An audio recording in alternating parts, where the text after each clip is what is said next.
Kebakaran sumur minyak ilegal di Kabupaten Batanghari mengakibatkan kerusakan lingkungan.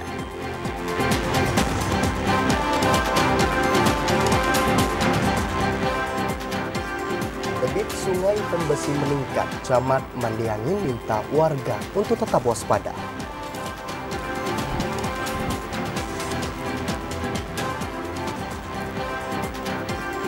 Jadwal pelantikan Gubernur Jambi menunggu keputusan pemerintah pusat.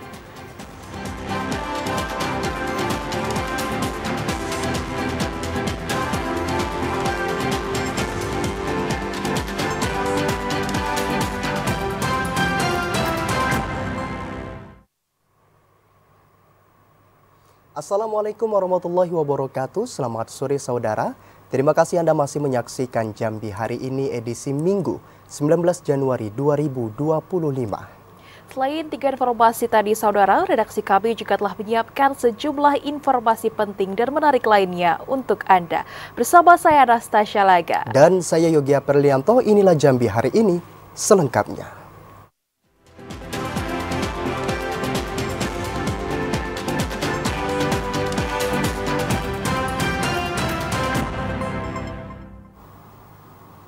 Mengawali informasi Jambi hari ini saudara, hingga saat ini kebakaran tambang minyak ilegal di Dusun Senami Kecamatan Muara Tembesi, Kabupaten Batanghari Jambi belum juga berhasil dipadamkan. Kejadian ini juga berdampak terhadap rusaknya lingkungan sekitar. Kobaran api yang membumbung setinggi 5 meter pasca kebakaran di sumur tambang minyak ilegal sampai dengan hari ini belum juga berhasil dipadamkan. Semburan api yang terjadi di kawasan hutan produksi Dusun Senami, Desa Jebak, Kecamatan Muara Tembesi, Kabupaten Batanghari itu mengakibatkan rusaknya lingkungan sekitar di kawasan hutan tersebut.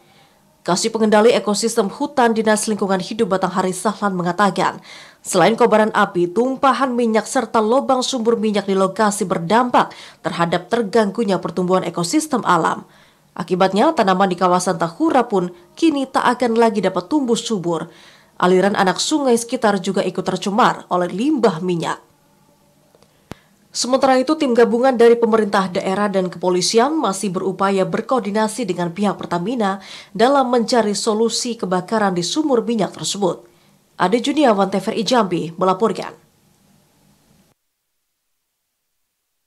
Ya saudara, akibat drainase yang tidak memadai, banjir kerap terjadi di Kelurahan Lingkar Selatan, Kecamatan Palmerah, Kota Jambi. Meski banjir yang merendam rumah warga tidak lama, namun tetap merugikan karena merusak sebagian peralatan rumah tangga. Puluhan rumah di RT 37 Kelurahan Lingkar Selatan, Kecamatan Palmerah, Kota Jambi, kerap dilanda banjir dadakan. Salah seorang warga, Abdul Aziz, mengatakan, banjir sudah sering terjadi dalam 3 tahun terakhir, terutama saat musim hujan. Salah satu penyebab banjir adalah drainase yang tidak cukup besar untuk menampung dan mengalirkan air ketika hujan lebat. Saat banjir, ketinggian air sekitar 30 cm hingga 1 meter. Meskipun banjir yang terjadi tidak terlalu lama, namun tetap merugikan warga karena merusak barang elektronik dan peralatan rumah tangga serta mengakibatkan lepasnya ikan ternak. Semoga dari pemerintahan kota mempertinggi atau memperluas lagi lah, biar tidak ada lagi itu tempat kebanjiran nih, biar tidak meluap lagi airnya. Berdasarkan perakiraan BMKG Jambi, durasi hujan di Provinsi Jambi mengalami peningkatan dibandingkan tahun lalu karena adanya La Nina lemah. Masyarakat diimbau untuk tetap waspada karena adanya potensi bencana seperti banjir, tanah longsor, dan angin kencang. Tim redaksi TVRI Jambi melaporkan. Saudara, sepekan terakhir intensitas hujan di wilayah Kabupaten Sarolangun terus meningkat. Camat Mandiangin mengimbau kepada masyarakatnya yang berada di sepanjang bantaran sungai untuk waspada terhadap kemungkinan banjir mengingat debit air Sungai Tembesi terus naik. Curah hujan yang cukup tinggi dalam beberapa hari terakhir akan sangat berdampak kepada masyarakat, terutama yang tinggal di sepanjang daerah aliran Sungai Tembesi yang berada di Kecamatan Mandiangin. Camat Mandiangin Haris Fadilah mengatakan guna meningkatkan kewaspadaan terhadap bencana, pihaknya telah meminta seluruh aparatur desa dan juga masyarakat, terutama di desa yang rawan banjir untuk aktif memantau situasi daerahnya masing-masing. Intensitas hujan yang terjadi belakangan ini cukup mengkhawatirkan dan untuk itu diperlukan peran aktif dari seluruh pemerintahan desa maupun juga masyarakat untuk lebih tanggap dan peduli dengan situasi dan lingkungan sekitar. Di Kecamatan Mandiangin ada beberapa desa yang paling rawan terkena dampak banjir akibat luapan air Sungai Batang Tembesi seperti Desa Kertopati, Desa Guruntuo Seberang, Desa Mandiangin Tuo, dan Desa Sungai Rotan. Desa-desa tersebut berada di daerah aliran sungai dan terlebih dahulu terkena dampak dari banjir. Edi Kusna di TVRI Jambi melaporkan. Ya, saudara, hujan dengan intensitas tinggi masih berpotensi terjadi pada Desa Rian 3 bulan Januari di Kabupaten Muaro Jambi. Dan untuk mengetahui bagaimana kondisi dan kesiapan pemerintah setempat dalam menghadapi bencana hidrometeorologi, kami telah terhubung dengan kontributor TVRI Jambi Azam Afnan melaporkan langsung dari Kabupaten Muaro Jambi. Halo, selamat sore Azam. Bagaimana kondisi cuaca di Kabupaten Muaro Jambi pada Desa Rian 1 dan 2 bulan Januari ini, Azam? Ya, Natasha dan pemirsa, untuk wilayah Kabupaten Muaro Jambi berdasarkan prediksi dari BMKG Stasiun Klimatologi Jambi untuk Desa Rian 3 yang tengah berlangsung mengalami curah hujan sedang hingga tinggi. Artinya intensitas curah hujan masih tinggi untuk wilayah Kabupaten Muaro Jambi. Selain hujan, masyarakat juga dihimbau untuk waspada terhadap angin kencang dan petir yang berpotensi terjadi di sepanjang Desa Rian 3 Januari ini. Berdasarkan catatan yang kami terima dari BPBD Muaro Jambi, sepanjang Desa Rian 1 hingga 2 untuk bencana hidrometeorologi tercatat ada 2 kali terjadi, yakni angin kencang, di mana untuk kejadian pertama itu di Kecamatan Sekernan yang menimpa salah satu alat komunikasi ataupun anten milik Puskesmas Sekernan yang rubuh, yang menimpa bangunan yang ada di Puskesmas Kecamatan Sekernan. Kemudian peristiwa angin kencang juga terjadi di Kecamatan Jaluko, yakni satu pohon tumbang yang nyaris menimpa rumah warga yang ada di permukiman di desa di Kecamatan Jambi luar kota. Sejauh ini BPBD terus melakukan pemantauan dan menghimbau kepada masyarakat untuk tetap waspada, terutama di Desa Rian 3 bulan Januari ini. Mengingat wilayah Kabupaten Muaro Jambi pada Januari ini masih berada pada musim hujan di tahun 2025. Ya, Natasha. Terkait dengan kondisi cuaca tersebut, lalu bagaimana kesiapan pemerintah setempat dalam menghadapi potensi bencana, Azam? Ya, koordinasi kami dengan PLT Kalaksa BPBD Muaro Jambi, mereka telah melakukan pemetaan terhadap daerah bencana hidrometeorologi ini. Berdasarkan pemetaan yang telah dilakukan BPBD Muaro Jambi, yakni untuk daerah yang rawan banjir itu ada 94 desa tersebar di 6 kecamatan, yakni Kecamatan Sekernan, Jaluko, kemudian Tamarajo, Marosebo, Kumpe Ulu, dan Sungai Gelam.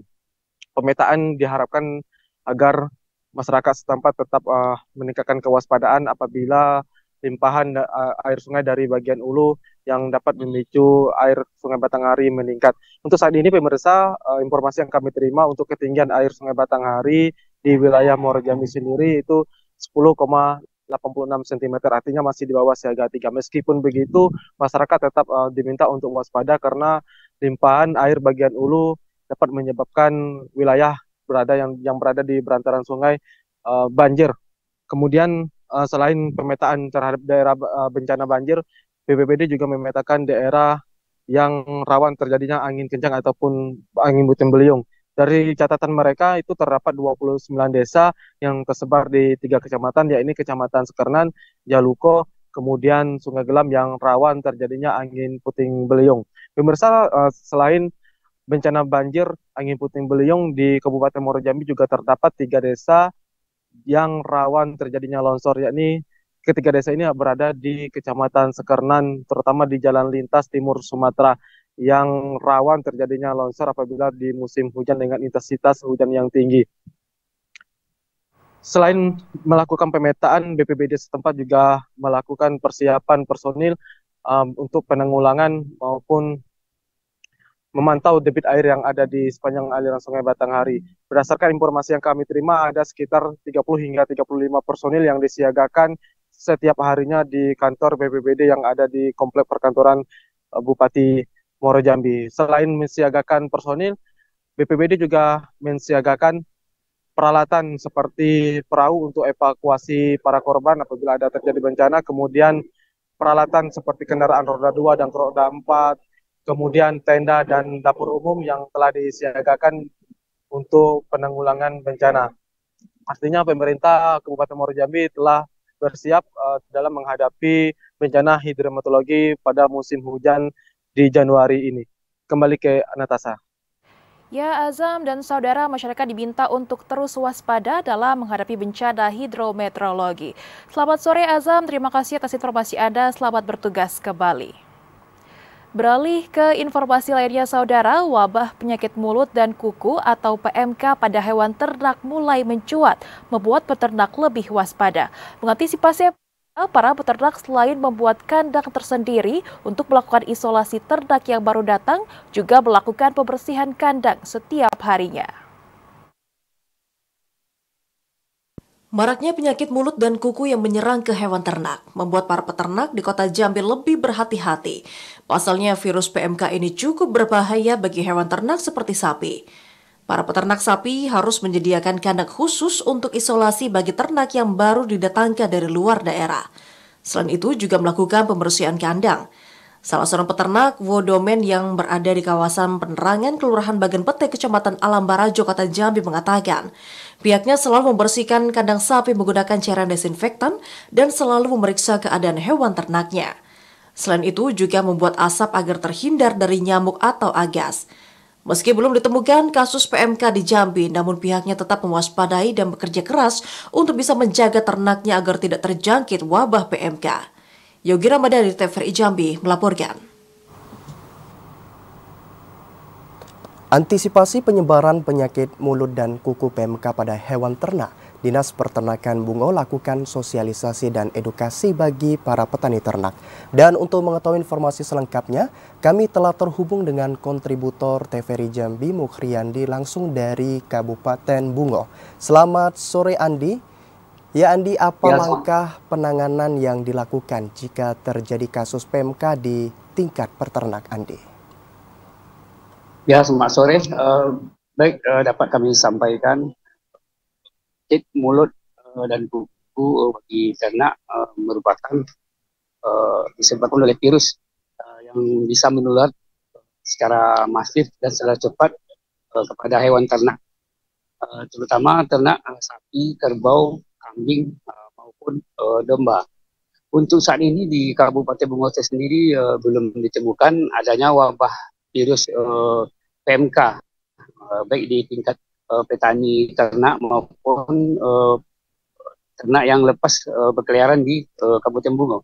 Begitu juga untuk saat ini pemerintah Kabupaten Bungo melalui Dinas Peternakan dan Perikanan terus berupaya melakukan sosialisasi dan edukasi kepada petani ternak yang ada di setiap kecamatan dengan memberikan langkah-langkah apabila terjadinya timbul kasus penyakit mulut dan kuku pada hewan ternak petani, maka dari Dinas Peternakan dan Perikanan sendiri melalui Datuk Rio, orang kecamatan, terus dari pihak keamanan juga dilibatkan untuk mensosialisasikan dan mengedukasi apabila terjadi terdapat ternak para petani yang memiliki ciri-ciri seperti mulut berbusa dan kuku kaki terkelupas, maka ternak tersendiri harus dipisahkan dari ternak yang sehat.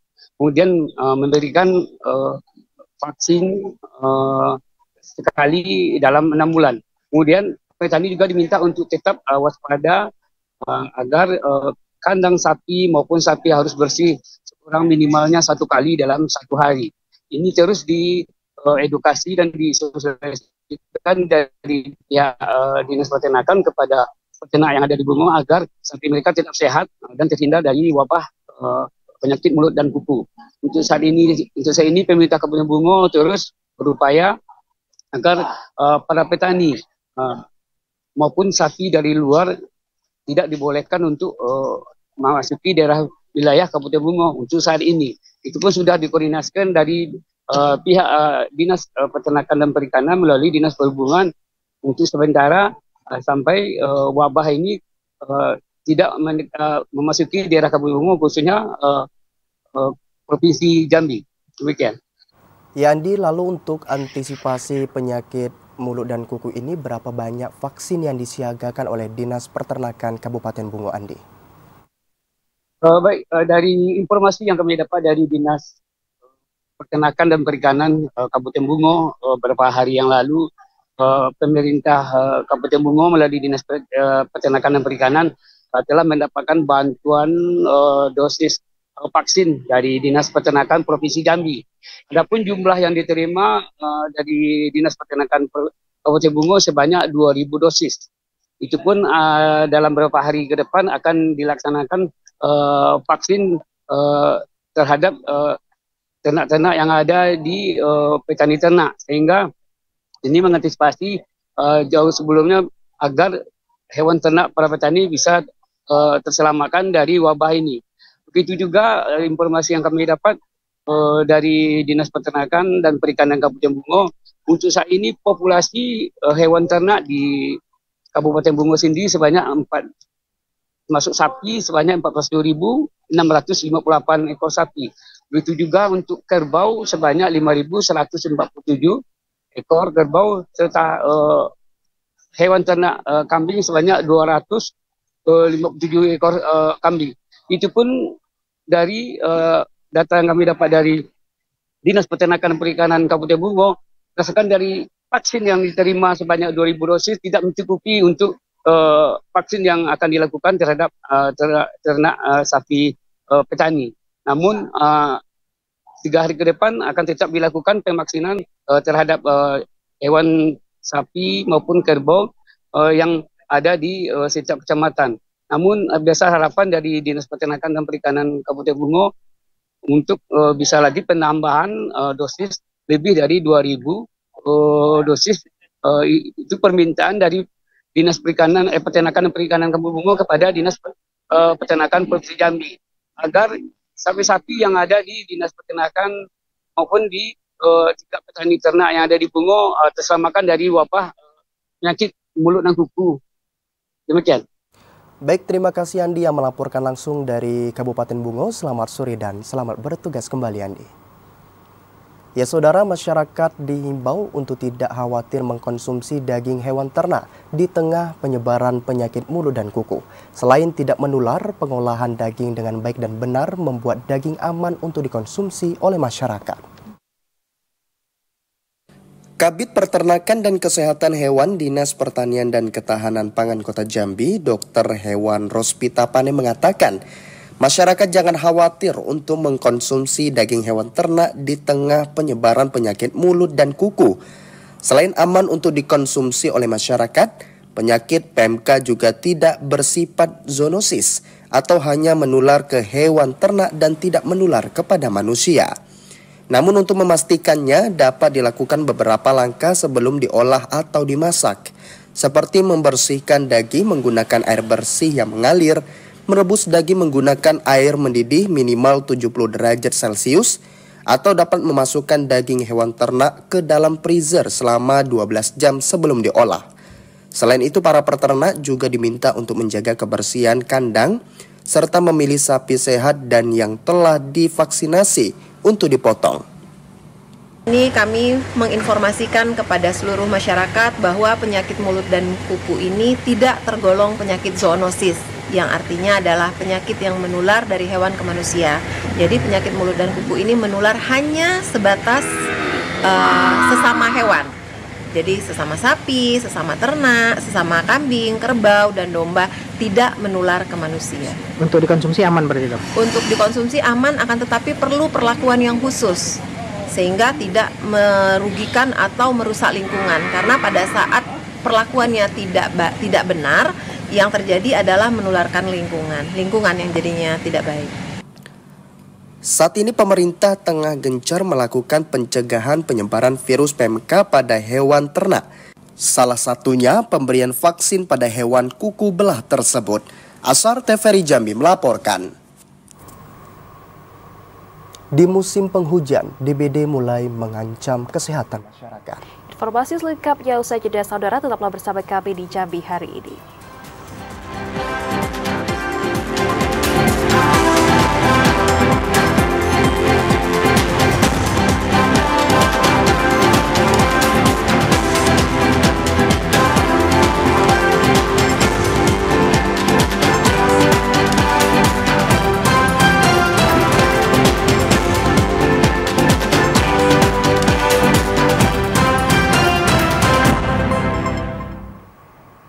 Anda kembali bersama kami, saudara, dalam Jambi hari ini.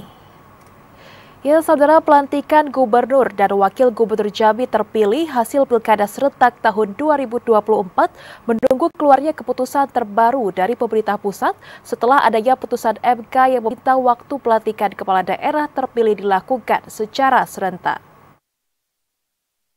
Berdasarkan Peraturan Presiden Nomor 80 Tahun 2024 tentang tata cara pelantikan kepala daerah, bahwa pelantikan gubernur dan wakil gubernur terpilih dijadwalkan digelar pada tanggal 7 Februari 2025. Namun untuk pelantikan gubernur dan wakil gubernur Jambi terpilih, hasil pilkada serentak tahun 2024 saat ini masih menunggu keluarnya keputusan terbaru dari pemerintah pusat melalui Kementerian Dalam Negeri. Kepala Biro Pemerintah dan Otonomi Daerah Setda Provinsi Jambi Lutfia mengungkapkan adanya keputusan Mahkamah Konstitusi yang meminta waktu pelantikan kepala daerah terpilih dilakukan secara serentak usai penyelesaian perselisihan hasil pemilihan umum menjadi pertimbangan penyesuaian waktu pelantikan. Pemerintah Provinsi Jambi akan menunggu petunjuk resmi dari pemerintah pusat terkait jadwal pelantikan yang diputuskan berdasarkan hasil rapat kerja Kemendagri bersama DPR RI. Jika nantinya waktu pelaksanaan pelantikan diputuskan mundur sesuai dengan keputusan Mahkamah Konstitusi, pelantikan gubernur dan wakil gubernur Jambi terpilih hasil pilkada serentak tahun 2024 diperkirakan bisa dilakukan pada bulan April 2025 setelah Lebaran yang pelaksanaannya dilakukan secara serentak. Pak Menteri mungkin melakukan RDP dengan DPR RI ya, Komisi 2 terkait dengan masalah pelantikan terhadap pelaksanaan pilkada serentak baik itu gubernur maupun bupati wali kota. Nah, ini kita juga menunggu ini, kalau memang iya nanti ada perubahan mungkin itu akan dirubah dan disesuaikan dengan mungkin keputusan dari MK tersebut yang pelaksanaannya bisa-bisa saja itu di bulan April. Nah, bisa di minggu pertama, kalau kita April kan Lebaran, mungkin setelah Lebaran itu mulai proses pelantikan secara maraton, mungkin secara serentak ya. Karena diamanatkan itu kan pemilihan serentak harusnya pelantikannya harus serentak sehingga tidak ada perbedaan lagi di dalam pelaksanaannya. Berdasarkan Peraturan Presiden Nomor 80 Tahun 2024, pelantikan gubernur dan wakil gubernur dilaksanakan pada tanggal 7 Februari 2025. Sementara untuk pelantikan bupati dan wakil bupati serta wali kota dan wakil wali kota dilaksanakan pada tanggal 10 Februari 2025. Randy Arta, TVRI Jambi melaporkan. Musim hujan, penyakit DBD mulai mengancam kesehatan masyarakat. Pola hidup bersih dan sehat harus dilakukan agar terhindar dari serangan berbagai penyakit.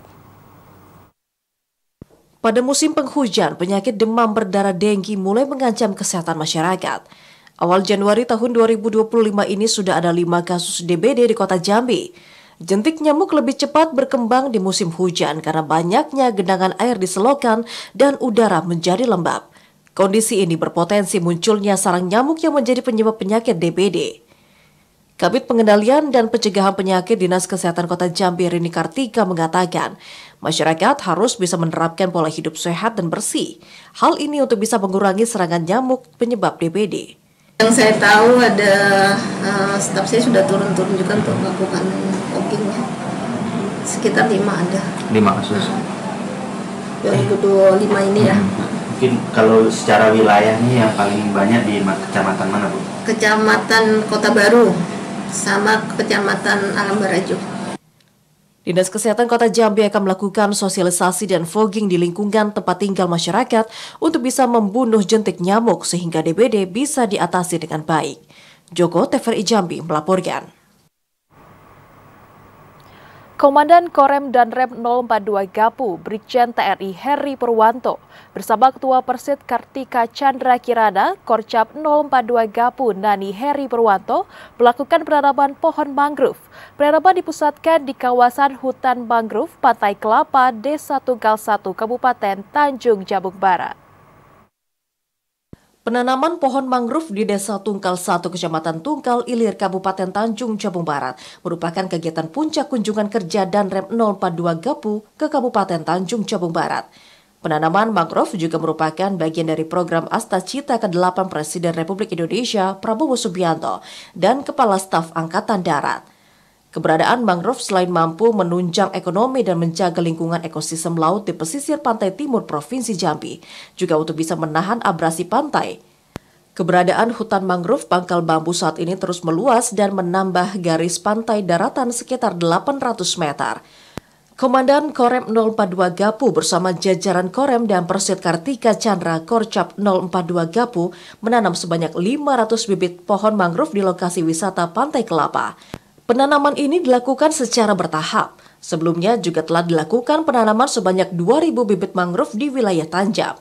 Program ini akan terus dilakukan secara berkala guna mendukung program Asta Cita. Dedi Haryadi TVRI Jambi melaporkan. Pemerintah Provinsi Jambi mulai melaksanakan kegiatan Car Free Night di kawasan kantor Gubernur Jambi sebagai agenda rutin malam minggu. Kegiatan tersebut diupayakan sebagai wadah pengembangan UMKM daerah.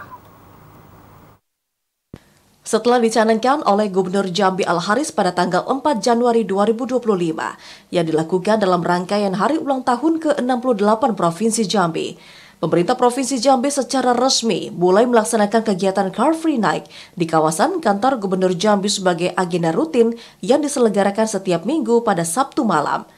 Koordinator Pelaksana Asisten 2 Setda Provinsi Jambi Johansyah mengatakan, Car Free Night dihadirkan pemerintah provinsi sebagai ajang promosi produk-produk daerah dalam upaya mendorong pengembangan potensi usaha mikro kecil dan menengah masyarakat. Memberikan wadah promosi untuk hasil karya UMKM masyarakat yang diharapkan mampu menjadi stimulus pertumbuhan ekonomi daerah. Car Free Night yang dihadirkan sebagai kegiatan sambungan dari pelaksanaan kegiatan rutin Car Free Day pada hari Minggu pagi telah dioptimalkan pemerintah dengan melibatkan Persatuan Pedagang Jambi. Masyarakat diharapkan dapat menikmati suasana malam minggu di jalanan perkantoran Telanipura bersama keluarga dan bebas dari polusi kendaraan. Salah satu upaya kita mendorong UMKM kita ini terus berkarya dan diperbanyak dalam rangka untuk menumbuhkan pertumbuhan pusat-pusat ekonomi baru. Nanti Capri Day juga kita akan tata ulang nanti. Jadi yang malam maupun yang pagi itu nanti kalau bisa memang Pak Gubernur kalau mau malam berjualan pagi monggo, tapi kalau sebaiknya diatur yang malam-malam, yang pagi-pagi sehingga jumlah UMKM ini juga semakin meningkat. Yang kedua, kita juga akan memberikan nanti pelayanan perizinan NIB ya. Jadi nomor induk usaha nanti kita berikan gratis pelayanan kepada UMKM kita di Provinsi Jambi. Pelaksanaan agenda rutin Car Free Night yang diselenggarakan pemerintah Provinsi Jambi direncanakan terus digelar dari depan kantor Bank Indonesia sampai dengan kantor Inspektorat Provinsi Jambi. Redi Arta, TVRI Jambi melaporkan. Sorotan lainnya, Saudara, selama tahun 2024, UPTD PPA Kota Jambi menangani 177 kasus kekerasan perempuan dan anak. Para korban mendapatkan pendampingan hukum dan pemulihan psikis. Sebanyak 117 kasus kekerasan ditangani Unit Pelaksana Teknis Daerah UPTD Perlindungan Perempuan dan Anak PPA Kota Jambi sepanjang tahun 2024. Ratusan kasus tersebut diantaranya 82 kasus dengan korban perempuan dan 95 kasus dengan korban anak. Salah satu kasus yang rumit bagi UPTD Kota Jambi yakni kekerasan seksual terhadap 12 anak di bawah umur yang dilakukan oleh seorang pimpinan pondok pesantren. Belasan korban ini didampingi UPTD PPA Kota Jambi dan Balai Aliyatama Jambi. Meski sempat mengalami trauma, mereka sudah mendapatkan pemulihan psikis dan mendapatkan pendampingan hukum oleh UPTD PPA Kota Jambi yang prosesnya masih berlangsung sampai saat ini. UPTD PPA Kota Jambi dalam tahun 2024 juga menangani beberapa kasus KDRT dengan korban perempuan. Sebagian kasus ini diselesaikan melalui mediasi. Kepala UPTD PPA Kota Jambi, Rosa Rosiliawati, mengatakan terdapat peningkatan kasus selama tahun 2024 bila dibandingkan pada tahun 2023 yang mencapai 96 kasus. Data ini menunjukkan semakin banyak masyarakat yang sadar untuk melapor ke UPTD PPA bila mengalami kekerasan fisik, psikis, dan kekerasan seksual. DPM PPA siap selalu untuk mendampingi kasus-kasus apa yang dialami oleh masyarakat gitu. Sehingga akhirnya pada tahun 2024 terjadi peningkatan gitu. Sebenarnya kalau kasus-kasus itu kan seperti gunung es, itu mungkin kasus sudah banyak dari tahun ke tahun. Tapi pada tahun 2024 peningkatan ini tinggi itu tadi karena masyarakatnya semakin mengerti, oh berarti kasus itu harus dilaporkan. UPTD PPA Kota Jambi memiliki program pemberian informasi dan konsultasi melalui mobil perlindungan yang disingkat Pitamolin. Dengan program ini, UPTD PPA Kota Jambi berkunjung ke berbagai sekolah dan kampus untuk memberikan informasi pelayanan dan mengadakan sesi konsultasi secara rahasia di mobil perlindungan. UPTD PPA Kota Jambi membuat pelayanan untuk kelurahan melalui mobil perlindungan atau peluk molin. Pelayanan ini khusus untuk para perempuan termasuk ibu rumah tangga yang ingin berkonsultasi dan melapor di mobil perlindungan. Tim redaksi TVRI Jambi melaporkan. Anda kembali bersama kami saudara dalam segmen advertorial. Respon cepat PJ Bupati Muaro Jambi Raden Najmi terhadap kondisi jalan di Kecamatan Taman Rajo yang ambles. Pemerintah Muaro Jambi akan melebarkan jalan agar masyarakat dapat melintas dengan tenang. Penjabat Bupati Muaro Jambi Raden Najmi meninjau langsung lokasi amblasnya jalan poros kabupaten akibat abrasi Sungai Batanghari di Desa Dusun Budo, Kecamatan Taman Rajo. Setibanya di lokasi, PJ Bupati melihat langsung ketinggian jalan yang amblas ke Sungai Batanghari. Ada sekitar 1 meter badan jalan yang amblas dengan panjang sekitar 10 meter. Setelah berdialog bersama Kadis PUPR, Camat dan juga pemerintah desa setempat, PJ Bupati Raden Najmi mengatakan untuk jangka pendek, pemerintah Kabupaten Muaro Jambi akan melakukan pelebaran jalan sekitar 5 meter dengan panjang 250 meter. Sementara untuk jangka panjang, pemerintah kabupaten akan kembali berkoordinasi dengan Balai Wilayah Sungai Sumatera Jambi untuk pembangunan turap di sepanjang jalan yang rentan amblas dampak dari abrasi Sungai Batanghari. Dan ini bisa kita laksanakan, tinggal kami mohon doanya agar berjalan lancar sesuai dengan skenario yang kita susun ya. Mudah-mudahan segera dan masyarakat bisa menikmatinya dengan baik dan tidak merasa was-was lagi gitu kan. PJ Bupati Raden Najmi berharap pekerjaan dapat segera dilakukan sehingga perekonomian masyarakat di 4 desa tidak terganggu. PJ Bupati juga mengimbau agar masyarakat yang melintas untuk tetap berhati-hati sembari menunggu jalan diperbaiki oleh pemerintah. Azam Afnan, TVRI Jambi melaporkan. Angkatan 93 SMP Negeri 7 Kota Jambi gelar reuni di sekolah. Kegiatan ini bertujuan untuk mempererat silaturahmi serta untuk mengenang masa sekolah.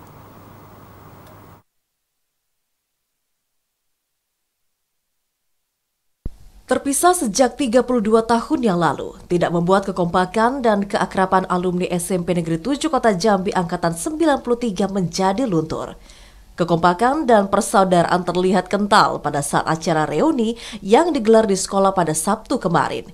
Kegiatan yang mengangkat tema Satu Kenangan 1000 Cerita, teman sekolah tak akan terlupakan menguatkan silaturahmi kembali. Reuni ini menjadi momentum untuk bisa mengenang masa sekolah termasuk para guru yang telah pensiun. Ketua Pelaksana Reuni SMP Negeri 7 Kota Jambi Angkatan 93, Irsyad Nyong Powa mengatakan, kegiatan ini untuk bisa memberikan dampak positif bagi sekolah yang lebih baik lagi ke depan, sehingga SMP Negeri 7 Kota Jambi semakin eksis dan maju. Dilaksanakan kegiatan ini bertujuan untuk lebih mempererat silaturahmi yang sempat terputus sebelumnya. Setelah itu mempererat persahabatan lagi dan temu kangen, saling bicara, saling ngobrol, berbagi pengalaman. Dan lebih tepat di sini adalah mempererat silaturahmi. Oke.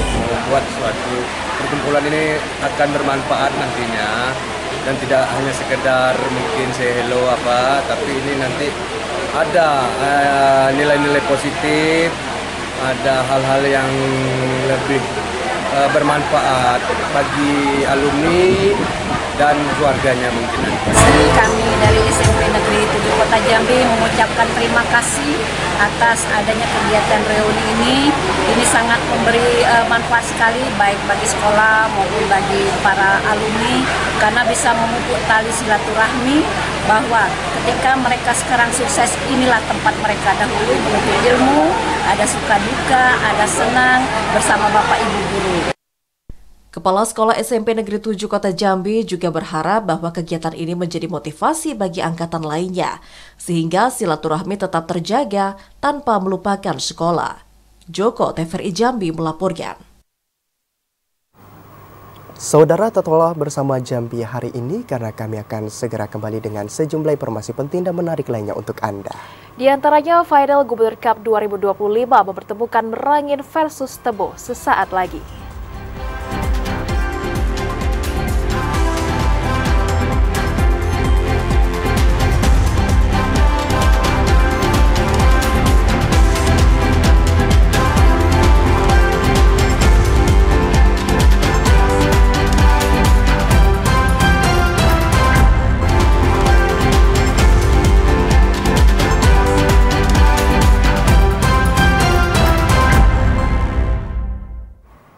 Anda kembali bersama kami saudara dalam Jambi hari ini.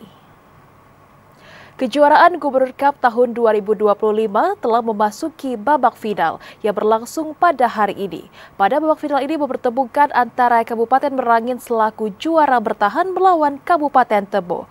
Dan untuk mengetahui informasi selengkapnya, kami telah terhubung dengan kontributor TVRI Jambi, Ashar. Halo, selamat sore Ashar. Bagaimana jalannya pertandingan pada babak final Gubernur Cup tahun 2025 ini? Ya, selamat sore pemirsa. Saat ini bahwasanya saya sedang berada di Stadion Trilomba Juang, di mana pada sore hari ini pertandingan lanjutan Gubernur Cup tahun 2025 telah memasuki babak final. Di mana pada babak final sore hari ini mempertemukan antara juara bertahan selaku Kabupaten Merangin melawan Kabupaten Tebo yang juga merupakan mantan juara Gubernur Cup pada tahun 2016 silam. Di mana kedua kesebelasan ini berhasil melaju ke babak final setelah berhasil menundukkan masing-masing klub di babak semifinal, di mana Kabupaten Tebo berhasil mengalahkan Kabupaten Muaro Jambi pada hari Rabu silam dan Kabupaten Merangin berhasil mengalahkan Kabupaten Bungo pada hari Kamis kemarin. Pada jalannya pertandingan final Gubernur Cup tahun 2025 ini sendiri berjalan sangat seru, di mana kedua kesebelasan saling melancarkan. Berakhirnya pertandingan pada sore hari ini. Untuk babak pertama ini sendiri, pemirsa, Kabupaten Tebo berhasil unggul 2-0 terlebih dahulu masing-masing di pada awal babak pertama, dan Kabupaten Tebo berhasil menjauhi keunggulan menjadi 3-0 pada menit 50. Kabupaten Merangin ini sendiri sempat melakukan berbagai macam serangan, namun karena pertahanan Tebo yang berhasil meredam serangan Merangin cukup mempertahankan keunggulan hingga menit ke-85, di mana pada menit 85 Kabupaten Merangin berhasil memperkecil ketinggalan menjadi 3-1 dan gol tambahan pada menit 90 dengan skor 3-2. Dengan berakhirnya pertandingan 3-2 untuk kemenangan Tebo ini sendiri, Kabupaten Tebo memastikan juara Gubernur Cup tahun 2025. Sementara itu Kabupaten Merangin gagal mempertahankan juaranya, di mana pada tahun 2024 silam berhasil menjuarai Gubernur Cup. Demikian. Ya, kemudian Ashar, bagaimana situasi dan juga antusiasme masyarakat di lapangan pada babak final Gubernur Cup ini, Ashar?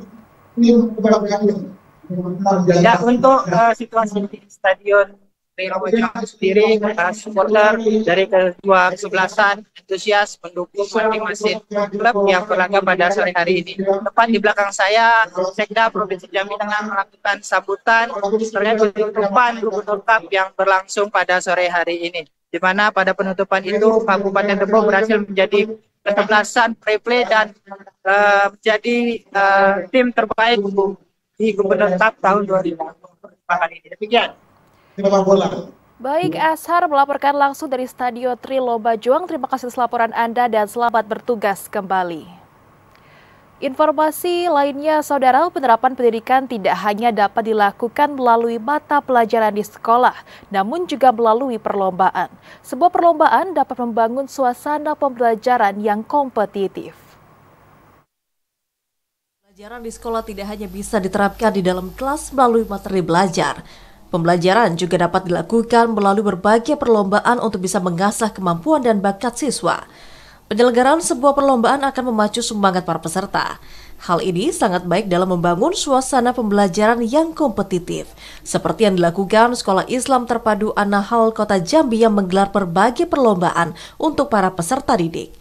Kegiatan dalam rangka Bulan Kreasi An-Nahl ini diharapkan dapat menciptakan generasi terdidik dan mengembangkan kepribadian generasi berbasis Al-Quran dan teknologi. Pada kegiatan Bulan Kreasi An-Nahl ini beragam kegiatan digelar, mulai dari pentas seni pensi, aksi potensi seni, spekta student performance, dan talent. Ketua Yayasan An-Nahl Yusnita mengatakan kegiatan BKA ini setiap tahun digelar untuk bisa menciptakan generasi yang berkepribadian berbasis Al-Quran. Semua tingkatan sekolah mulai dari PAUD, TK, SD, SMP, dan juga SMA mengikuti perlombaan baik modern maupun tradisional.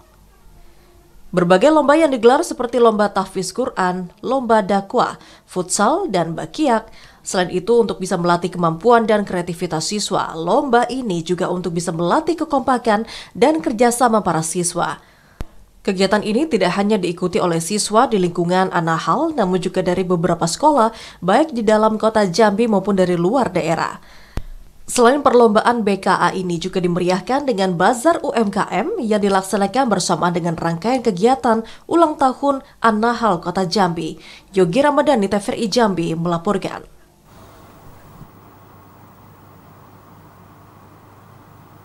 Empat 40 kasus perundungan dan kekerasan terjadi di Kota Sungai Penuh selama tahun 2024. Pelaku maupun korban didominasi berasal dari kalangan pelajar. Dinas Pemberdayaan Perempuan dan Perlindungan Anak Kota Sungai Penuh mencatat, kasus perundungan dan kekerasan pada anak yang terjadi di Kota Sungai Penuh mengalami peningkatan pada tahun 2024. Kepala Dinas Pemberdayaan Perempuan dan Perlindungan Anak Kota Sungai Penuh Rahman mengatakan, pada tahun 2023 ada 21 kasus perundungan dan kekerasan pada anak. Namun pada tahun 2024 mengalami peningkatan menjadi 40 kasus. Para pelaku dan korban berasal dari kalangan pelajar mulai dari tingkat SD hingga SLTA, serta disebabkan kurangnya perhatian dari orang tua. Untuk tahun 2024, jika dibandingkan dengan tahun 2023 di Kota Sungai Penuh terjadi peningkatan kasus perundungan anak, itu tahun 2023 21 kasus, kemudian meningkat menjadi 40 kasus tahun 2024. Jadi kebanyakan SLTP dan SLTA. Orang tua yang ada di Kota Sungai Penuh diimbau agar selalu meningkatkan pengawasan terhadap anak, segera melaporkan ke Dinas Pemberdayaan Perempuan dan Perlindungan Anak jika ditemukan kasus perundungan serta kekerasan pada anak. Fahlan, TVRI Jambi melaporkan. Setelah hilang selama sepekan, seorang pria berusia 77 tahun ditemukan tak bernyawa di kolam terbengkalai yang berada di Kelurahan Tanjung Sari, Kota Jambi. Warga Kelurahan Tanjung Sari, Kecamatan Jambi Timur, Kota Jambi dikejutkan dengan penemuan mayat di kolam terbengkalai yang berada di sebelah kolam pemancingan pada 18 Januari 2025 kemarin. Mayat ini pertama kali ditemukan seorang warga yang sedang memancing. Awalnya warga mengira terdapat boneka yang mengapung di kolam terbengkalai. Namun setelah diperhatikan secara seksama, ternyata adalah mayat seorang pria berinisial A berusia 77 tahun. Berdasarkan keterangan dari sang anak dan ketua RT setempat, pria lansia ini sebenarnya adalah warga Cirebon yang baru sebulan tinggal di Jambi agar bisa dirawat anaknya. Kakek yang sudah pikun ini tampak tidak betah dan rindu kampung halaman, sehingga terlihat mondar-mandir. Sejak minggu lalu, pria lansia ini tidak lagi terlihat dan dinyatakan hilang. Keluarganya sempat melakukan pencarian sampai di wilayah Kecamatan Palmerah, hingga akhirnya pria ini ditemukan tidak bernyawa. Saya cari nggak ada, sudah sampai buat laporan ke sektor Jambi Timur, sudah dikirim ke grup-grup ke RT Tanjungsari, sudah tuh forum RT Kota Jambi. Tapi pada akhirnya hari Sabtu ini ditemukan mayat tidak jauh dari rumah, pabrik yang tidak terpakai. Jenazah dievakuasi setelah 3 jam ditemukan. Sesuai permintaan keluarga korban, pria lansia ini langsung dikebumikan. Tim redaksi TVRI Jambi melaporkan. 2 orang pemuda di Jambi mengkreasikan batok kelapa menjadi barang bernilai seni. Mereka memberdayakan 13 perempuan di Tanjung Jabung Barat, Provinsi Jambi untuk menghasilkan produk berbahan batok kelapa. Limbah batok kelapa yang selama ini terbuang atau hanya dijadikan arang, ternyata bisa disulap menjadi produk kerajinan yang memiliki nilai seni dan nilai ekonomi. Aji Kusuma Wijaya bersama temannya merintis Batoko Jambi, UMKM yang mengangkat batok kelapa menjadi karya bernilai seni sejak awal tahun 2023. Kedua mahasiswa ini mengkreasikan batok kelapa menjadi miniatur sepeda motor, miniatur gentala arasi, wadah berhiasan kupu-kupu, gelang berlamba zodiak, cincin, tas, hingga wadah permen. Melalui Batoko Jambi, kedua pemuda tersebut memberdayakan 13 perempuan di Tungkal, Kabupaten Tanjung Jabung Barat, Provinsi Jambi. Para perempuan ini sudah terampil mengolah batok menjadi barang bernilai seni dan unik. Aji Kusuma menjadikan batok kelapa sebagai bahan baku utama karena belum banyak orang yang mengkreasikan bahan baku ini. Menurutnya batok kelapa berlimpah di wilayah timur Jambi seperti Kabupaten Tanjabar dan Tanjabtim karena 2 daerah ini merupakan penghasil perkebunan kelapa dalam UMKM Batoko Jambi dalam memasarkan produknya secara online, menjual di toko oleh-oleh, dan bekerja sama dengan Uniqlo. Beberapa produk UMKM ini juga sempat dipamerkan di Bazar Jambi Mantap Expo 2025 di lapangan kantor Gubernur Jambi. Aji Kusuma percaya produknya bisa go internasional. Tim redaksi TVRI Jambi melaporkan. Ya, saudara, di tengah musimnya buah durian saat ini, masyarakat pecinta durian rela datang langsung ke kebun durian hanya untuk berburu buah yang memiliki kulit berduri tersebut. Menikmati buah durian yang dijajakan di setiap sudut jalan sudah menjadi pemandangan yang biasa dikala memasuki musim durian. Namun kenikmatan menyantap buah durian langsung dari kebunnya menjadi sesuatu yang cukup menarik sambil bersantai di tengah kesejukan alam dengan dikelilingi pepohonan durian. Seperti di kebun durian Desa Mekarsari, Kecamatan Bajubang, Batanghari. Para pengunjung dari berbagai daerah berdurian ini demi mendapatkan buah durian dengan berbagai varian. Pengelola kebun durian sekitar, Sohibi, mengatakan, dalam satu harinya kebun duriannya mampu menghasilkan 100 hingga 150 buah dengan bermacam jenis durian. Mulai dari durian montong, pitro, matahari, kapur, hingga durian yang banyak dicari yakni durian tembaga. Untuk harga jual durian bervariasi mulai dari Rp10.000 hingga Rp70.000 per buah. Sekitar 100-150 per hari. Variasi mas, dari biasa dari 10.000 sampai 70.000, ada juga yang 50.000 per kilo. Sementara itu 82 batang durian ada di kebun milik Sohibi dan diprediksi ketersediaan buah durian di kebunnya akan berlangsung sampai Februari mendatang. Ade Juniawan, TVRI Jambi melaporkan. Ya, saudara, informasi tadi menjadi akhir dalam Jambi hari ini. Terima kasih atas perhatian dan kebersamaan Anda. Dan akhirnya saya Anastasia Laga. Dan saya Yogi Perlianto bersama kerabat kerja yang bertugas pamit undur diri. Wassalamualaikum warahmatullahi wabarakatuh dan sampai jumpa.